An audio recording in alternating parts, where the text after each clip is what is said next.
Correction de l'exercice 17. Alors, il s'agit d'une suite géométrique de premier terme U0 égale 7,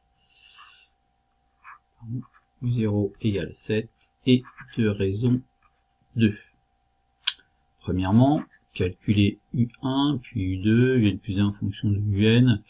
Alors, U1 qui est le suivant de U0, U1 est donc égal à Q fois U0, c'est la formule de récurrence, c'est-à-dire 2 fois U0, autrement dit 2 fois 7. Donc 14. Quant à U2, c'est 2 fois U1, donc 2 fois 14, c'est-à-dire 28. Et de façon générale, on a UN plus 1 est égal à Q fois UN. Voilà. Petit 2. Exprimer UN en fonction de N plus calculer U5, donc là c'est la formule explicite, donc UN est égal à U0 fois Q puissance N, c'est-à-dire 7 fois 2 puissance N, voilà, donc pour U5, on va donc avoir 7 fois 2 puissance 5, alors ce qui donne à la calculatrice 224. Voilà. Question 3. Donc calculer la somme S. Alors on va l'écrire avec le signe sigma. Alors des termes de la suite U, des termes consécutifs de la suite U,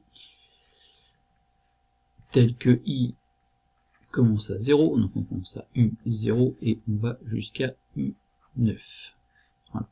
Alors on a une formule pour ça, c'est U0 fois 1 moins Q puissance le nombre de termes. Alors attention, le nombre de termes ici c'est 10, parce qu'on commence à U0, on va jusqu'à U9. Donc Q puissance 10 sur 1 moins Q.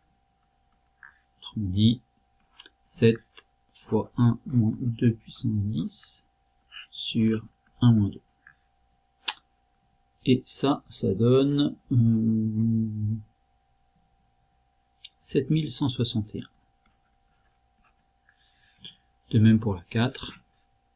S, donc la somme D8 pour I variant de 5 à 17.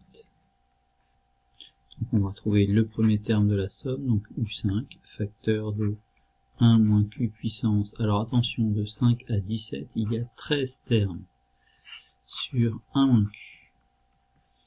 Ce qui nous donne alors 224, facteur de 1 moins 2 puissance 13 sur 1 moins 2. Et ça nous donne alors 1 834 784. Voilà pour cet exercice.